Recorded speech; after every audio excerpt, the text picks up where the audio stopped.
Voici Mike Horn.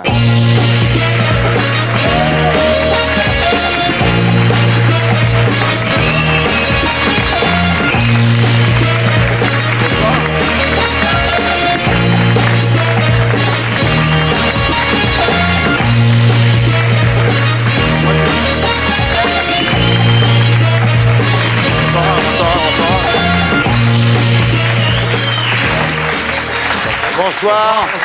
Bonsoir. Bonsoir. Alors voilà un personnage, Mike Horn. Embrasser les femmes, c'est mieux. Vous parlez français maintenant? Ouais, comme une vache espagnole. Mais... Comme une vache espagnole, oui. Alors justement, vous êtes né en 1966 à Johannesburg, en Afrique du Sud. Alors avant de parler de votre aventure qui est exceptionnelle, Mike Horn, vous pensez quoi de ce qu'est devenu l'Afrique du Sud aujourd'hui? Le pays arc-en-ciel dont parle Nelson Mandela, où les Blancs sont restés, il y a toujours des Indiens, des Métis, des Noirs. Est-ce que ça marche? Écoute, je viens de rentrer de l'Afrique du Sud après 3 ans dans l'Arctique. Oui. Et puis, je voulais rester, en fait. Il y a beaucoup d'espoir là, il y a beaucoup de développement, il y a beaucoup d'investisseurs qui arrivent. Et puis, je crois que ça marche bien. Nelson Mandela, je le connais un peu. Et puis, il a vraiment fait un bon travail. Et puis, j'espère que Thabo Mbeki, il va continuer avec ça. Et puis, on doit juste faire d'autres petites choses pour les sida et tout ça. Mais, ma foi, il faut mettre un peu plus d'argent là-dedans et puis un peu plus de promotion. En tous les cas, Nelson Mandela a dit « Mon fils est mort du sida ». Alors que souvent en Afrique du Sud, on dit il est mort de la tuberculose parce qu'on n'ose pas dire que c'est le sida. Exactement. Et Nelson Mandela a avoué que son fils était mort du sida. C'est assez... Oui, à 52 ans, son fils a eu 52 ans. C'est triste, mais ma foi... Donc l'Afrique du Sud, ça marche? Aujourd'hui, oui. Je crois que ça marche. Puis... Alors voilà, donc Mike Horn est ce qu'on appelle un aventurier de l'extrême, c'est un type extraordinaire, la preuve, il a déjà descendu l'Amazone à la nage, il a fait le tour du monde en suivant la ligne de l'équateur, et là, c'est un mec génial. Marchant en arrière, en fait. Génial. Et là, vous venez de faire 20 000 km autour du cercle polaire arctique, c'est la fameuse expédition Arctos. Alors vous racontez ça dans un bouquin qui est publié chez XO, qui s'appelle Conquérant de l'impossible. Alors il y a 2 phrases en exergue de ce bouquin. La première, c'est une phrase de Alexis de Tocqueville. Nous appelons impossible ce qui n'a jamais été tenté. Voilà. Et la deuxième, elle est d'André Chédid, la grand-mère de M, je dis ça pour les plus jeunes. L'impossible est le seul adversaire digne de l'homme. Voilà, les 2 phrases qu'il a collées en exergue de son bouquin. Alors, au départ, vous êtes d'origine hollandaise, c'est des Hollandais qui sont partis habiter en Afrique du Sud. Oui, français et hollandais. Et hollandais. Pardon? Comme Dave. Comme Dave. Exactement, Comme Dave. Mais ils zonnent pas dans les mêmes coins, mais bon, c'est un peu comme Dave. On n'est pas trop loin. Alors, votre père était directeur de lycée, c'était un ex-Springboks. Il est mort quand vous aviez 15 ans. Et votre mère était enseignante. Alors, enfant, vous étiez déjà très sportif, Mike Horn. Et son avenir d'aventurier se dessine assez tôt. À 8 ans, vous rejoignez en vélo la ferme de votre oncle, qui est située à 300 km de là. Ouais, 300 km, c'est pas loin si t'as 10 ans. Il est insensé. Il a commencé la drogue tôt, alors. On est né avec ça en Afrique du Sud. Alors, quand vous étiez adolescent, vous êtes rentré dans l'armée, vous avez été capitaine des forces spéciales sud-africaines, vous avez fait la guerre en Namibie, donc ça vous a effectivement formé à la violence, voilà. Solide, Et puis ensuite, vous rentrez dans la vie professionnelle, et là, Mike Horn est employé par son oncle. Il fait de l'import-export de fruits et légumes au départ. D'ailleurs, vous réalisez une transaction exceptionnelle sur des choux, qui vous a rapporté énormément d'argent. Moi, j'ai trop bien gagné ma vie, comme beaucoup. Mais voilà, ça lui plaisait pas, parce que bon, il avait plein de blé, mais il n'avait pas de but dans la vie. Et là, vous établissez... Il avait plein de blé, mais il n'avait pas de pute dans la vie. C'est ce qu'on a compris. Non, mais attendez, les filles, vous êtes chaudes là-bas ou quoi, là? Attendez. Elles sont chaudes.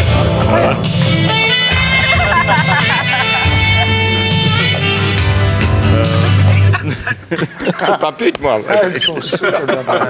Je vais dire les esgons ce soir. Oh là là, on va s'ennuyer après l'émission.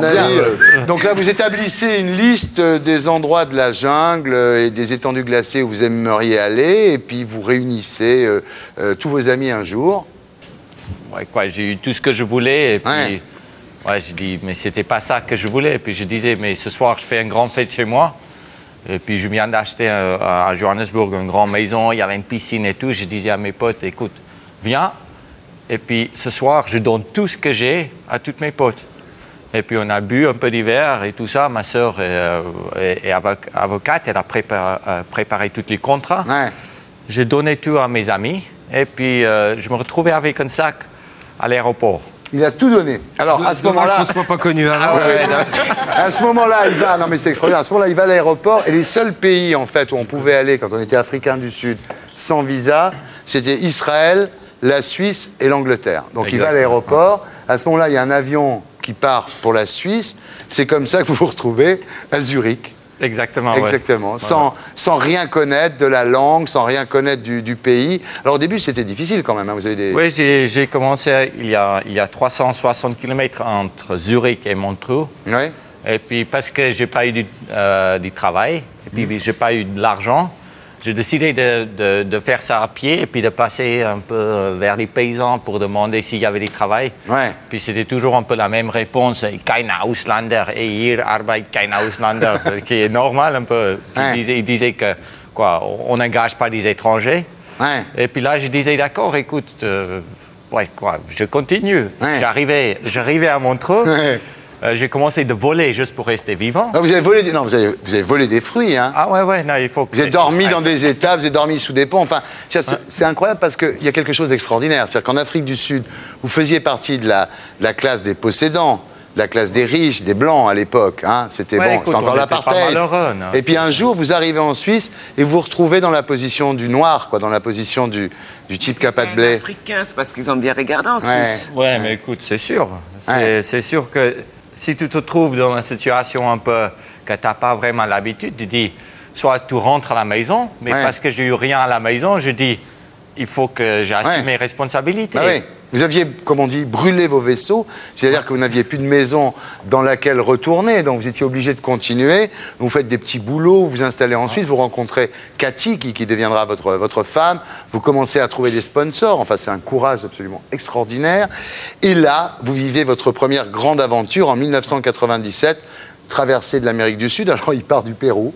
Il fait déjà 600 bornes à travers la cordillère des Andes, mais comme ça, tu vois. Genre, Et comment il fait pour y aller au Pérou en avion? Ouais, J'ai une copain qui était pilote Oui. et puis... voilà. Donc il va au organise Pérou, une petite place. il fait 600 bornes dans la cordillère des Andes, jusqu'aux sources de l'Amazone, et là, vous descendez l'Amazone. Ouais, l'idée c'était... 6400 km Ouais, à la nage.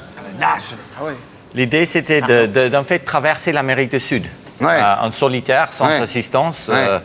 Et puis, Avec des bouées quand même, non? Il avait un truc qui s'appelle l'hydrospeed. c'est une petite planche, tu sais, un bodyboard, comme on dit. Ah oui, avec que tu- une hélice comme ça pour faire le... Mais il n'y a pas Ah, des... c'est des jambes, c'est Ah, des les jambes. jambes, Ah, ouais. les jambes, c'est des hélices, ouais. Ah ouais, Il n'y a facile. pas des animaux, demandez-les. Il y a des piranhas. il y a un animal qui est pas mal intéressant parce que Alligator, tu ne peux pas vraiment faire pipi dans l'eau parce qu'il y a c'est un poisson de chat parasite. Dès que tu fais pipi, en fait, la urine, ça l'attire Il rentre. et ça rentre Eh oui. dans où il y a un trou. Tu Ouais. sais, et puis en fait, tu peux pisser dans l'eau, mais il faut regarder ton pantalon. Ouais, c'est ouais. ça. Ouais. C'est comme tu peux chier sur la place rouge, Ouais, mais c'est tu peux pas enlever Voilà, ton pantalon. ouais. Donc il fait quand même 6400 km à la nage, donc, avec son hydrospeed, pour descendre l'Amazone jusqu'à l'embouchure de l'Amazone dans l'océan Atlantique. C'est la première aventure du 6 mec. mois, ça a pris 6 mois. 6 mois. Deuxième grande aventure, qui a encore un exploit absolument unique, le tour du monde en solitaire par l'équateur, sans véhicule à moteur. Ah, l'idée, c'était de rester sur l'équateur et pas de m'éloigner plus que Ouais. 30 000 au nord Voilà. et 30 000 au sud. Et puis de partir de Gabon. Et quand vous quittez le Gabon, c'est la première fois que vous vous retrouvez seul sur un voilier. Ouais, j'ai jamais fait la voile, en fait. J'ai winché, en fait, sur les bateaux de Laurent Bourgnon. Qui est un Ouais, il s'est copain. entraîné avec Laurent Bourgnon. C'est-à-dire, il part du Gabon pour traverser l'Atlantique. C'est la première fois qu'il est seul sur un voilier. Ouais. Alors ensuite, bon, il y a l'Amérique du Sud, vous traversez l'Amérique du Sud, l'Indonésie, avec les révoltes, avec les combats, tout ça, enfin, c'est extraordinaire. Et puis bon, voilà, vous êtes élu aventurier du XXe siècle quand même. Oui, il n'y avait personne d'autre, je crois, c'est pour ça. C'est ça. Il est génial, il est modeste. Il est super bien. Alors bon, on a vu donc la descente de l'Amazone à la nage, le tour du monde par l'équateur, et là, en février 2002, c'est Arctos, donc c'est la dernière expédition, celle que vous racontez dans votre bouquin, Conquérant de l'impossible. Donc 20 000 km autour du cercle polaire arctique, à contre-courant et à contre-vent. Alors, on lui dit, mais pourquoi, quand on fait 20 000 km autour du cercle polaire arctique, pourquoi vous le faites à contre-courant, à contre-vent? C'est sûr qu'il s'entend si bien que ça avec sa femme.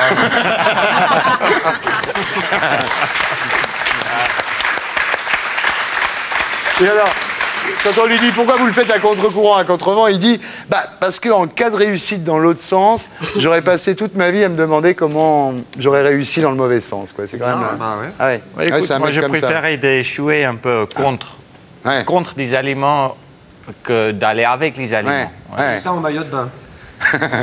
Presque. Ah, il dit des trucs, il dit... C'est tellement dur ce qu'il fait qu'il trouve le courage de surmonter toutes les épreuves. Et vous dites, je les ai surmontées parce que j'ignorais quelle souffrance elles représentaient. Si j'avais su quelle souffrance j'allais vivre, je l'aurais pas fait. Ouais. Vous utilisez des accessoires aussi à la maison. Ah, ça continue. Ça continue. Hein. C'est hallucinant comment se faire du mal et tout. C'est bizarre, quoi. Non, mais écoute, pas du Comment tout. chier. Moi, je crois que j'ai pas du tout mal. Il y a des moments qui sont plus durs que les autres. Mais aujourd'hui, c'est mon métier. Et puis, je fais ça professionnellement pendant 10 ans. Et puis, moi, je vois ça comme tout à fait normal, en fait. Quand vous faites les courses, vous prenez un caddie ou vous mettez tout comme ça sur le dos? Pas du tout, non. Alors, ce qu'il faut savoir quand même, c'est qu'avant de faire le tour du cercle arctique, à l'envers, il y a eu un voyage préparatoire. Le voyage préparatoire, il dit, bon, pour me préparer, c'est pour se mettre en forme, je vais aller au pôle Nord en solitaire, 800 bornes. Et c'est juste pour s'entraîner. C'est juste pour s'entraîner. Et là, grosse erreur. Je n'ai pas eu vraiment un choix. C'était un moment que je marchais plus, ça veut dire que mon corps génère plus de chaleur. Et puis, je commence à tomber dans l'hypothermie. Ouais. Et puis là, c'est la vie aux limains. Ouais. J'ai enlevé mes moufles pour attacher mes chaussures. Voilà. Et puis, c'est sûr, c'est la dernière fois que je m'enlevais mes moufles. Eh oui. Parce que les doigts explosent. Et alors, ce qu'il fait, il rentre dans sa tente et il met ses doigts dans le feu. Parce qu'ils sont tellement gelés qu'il les met dans le feu. Et à ce moment-là, oui, il a été un peu amputé, oui. Et à ce moment-là, ça sent la viande brûlée. Lui, il sent rien. Mais ça sent la viande brûlée. Alors, effectivement, là, vous décidez de rentrer. Donc, cette expédition préparatoire n'a pas été menée à son terme. Vous décidez de rentrer pour sauver vos mains, en fait. C'est ça. Exactement. Il y a un moment que tu dises, mais là, maintenant, je dois rentrer, je dois réparer mes mains. Ouais. Autrement, si je continue, j'étais à 15 jours du pôle. Si je continue, je vais perdre mes mains et puis je ne peux plus rien faire de ma vie. Tout ça parce que tu avais des lacets, il fallait mettre des velcro là. J'ai eu des velcro, mais les velcro ne marchent pas à moins 50. Ça pète, en fait. Le velcro, ça peut être à moins 50, pas sûr. Alors, ce qui est extraordinaire, c'est que donc, il rentre. Vous rentrez, on vous ampute un peu le bout des doigts, mais vous attendez même pas le délai normal. Vous partez pour cette fameuse expédition, donc Arctos, et là, il y a des épreuves absolument inouïes. Je veux dire, c'est, par exemple, à un moment, il va en bateau au départ de Norvège au Groenland.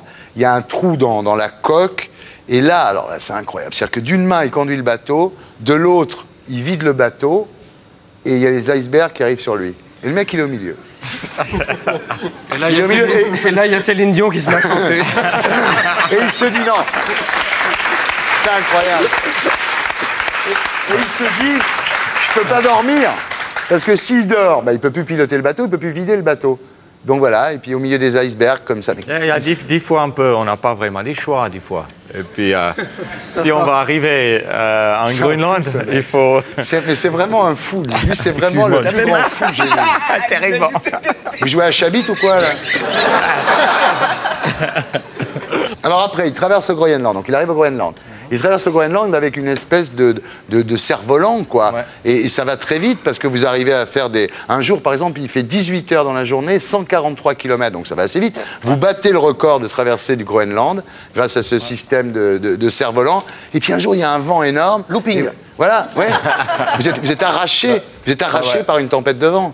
Exactement, là, c'était juste un moment que tu ne peux plus gérer. La surface est trop grande, tu as 22 mètres carrés.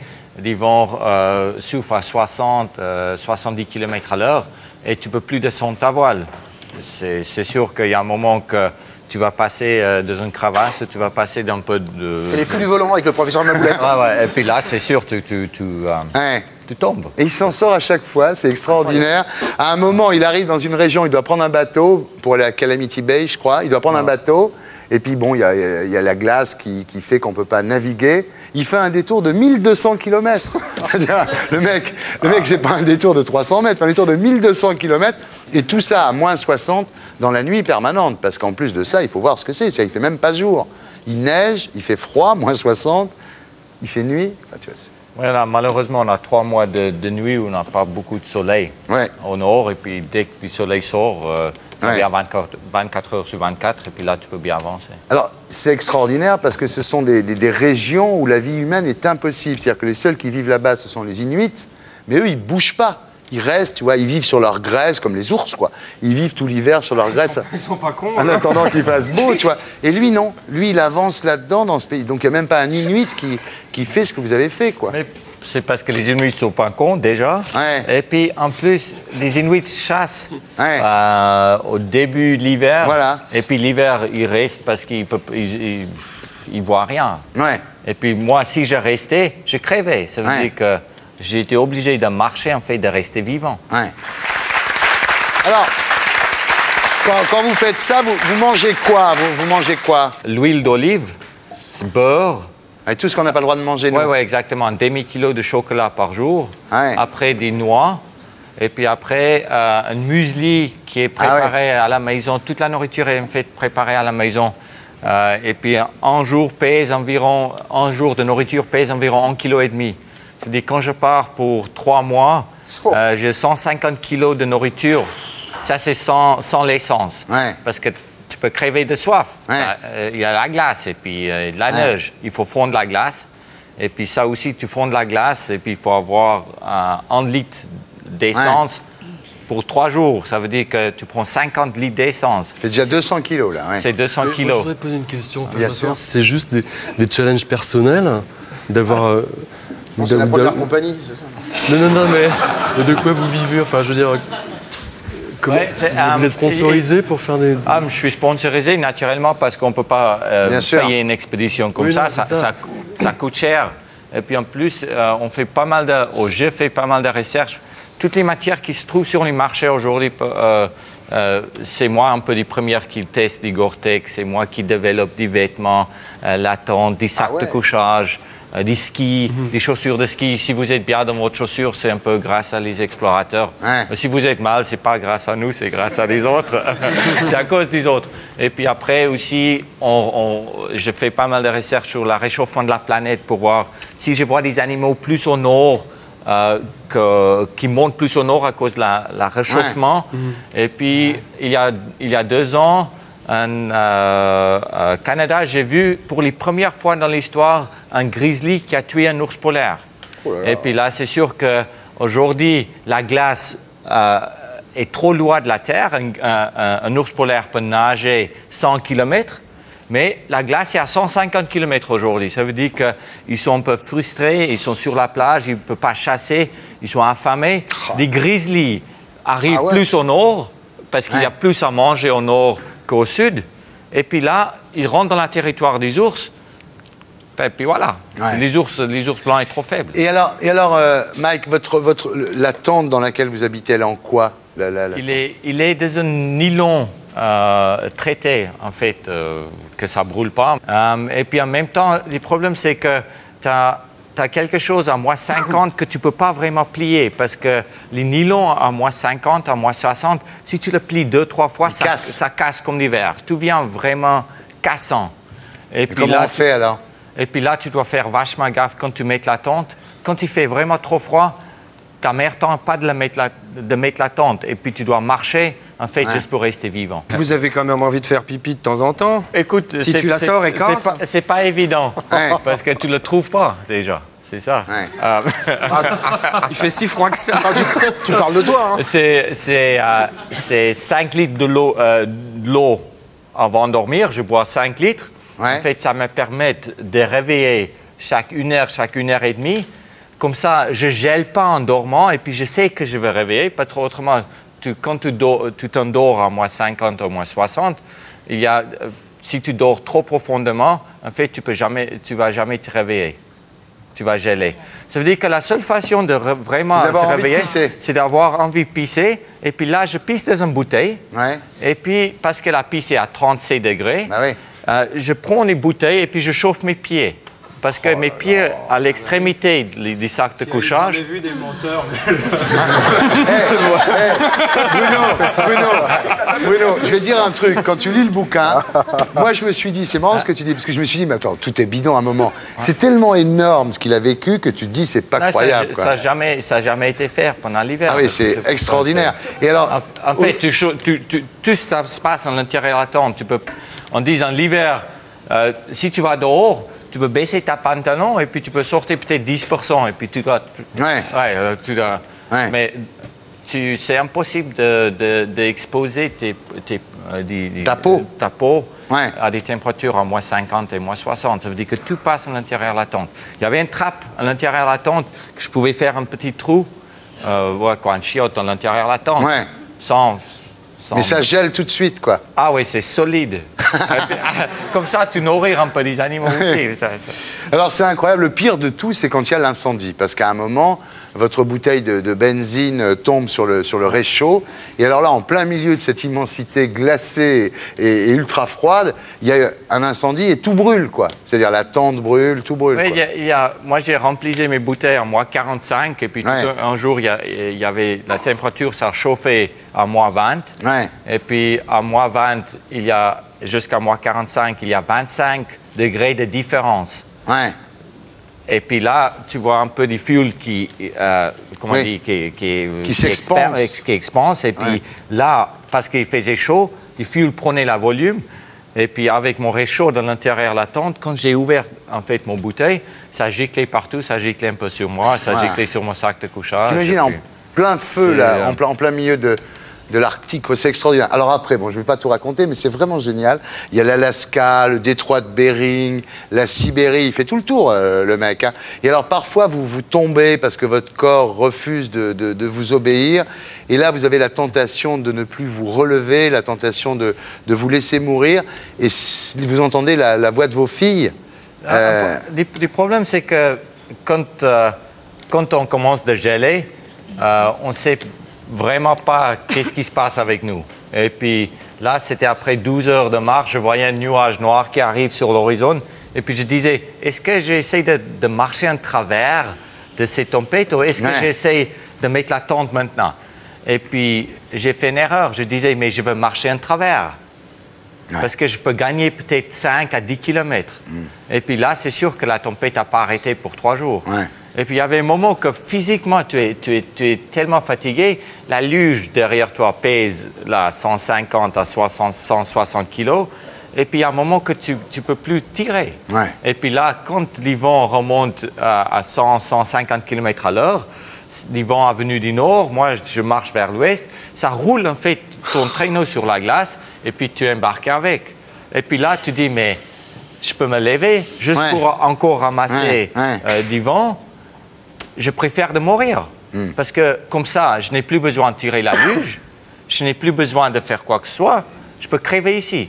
Il est vraiment allé au bout, le mec, lui. Hein? Et puis... On a une vie pépère, finalement. Hein. C'est ce que tu te dis quand tu lis son bouquin, tu te dis finalement, on n'est pas si malheureux.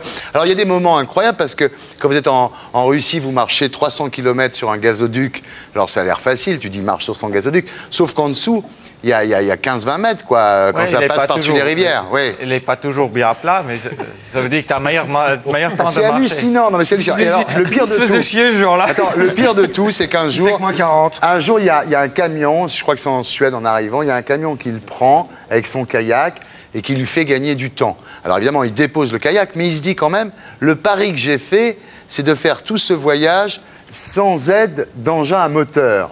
Donc une fois qu'il a déposé son kayak, il se fait ramener, t'imagines, il a déjà fait 19 000 bornes le mec, il se fait ramener à l'endroit où il était pour faire la différence à pied, quoi. Ouais, juste pour tenir parole, juste pour respecter le deal, quoi. Ouais, je crois que c'est ça, de la honnêteté, mais ça va loin. Ça.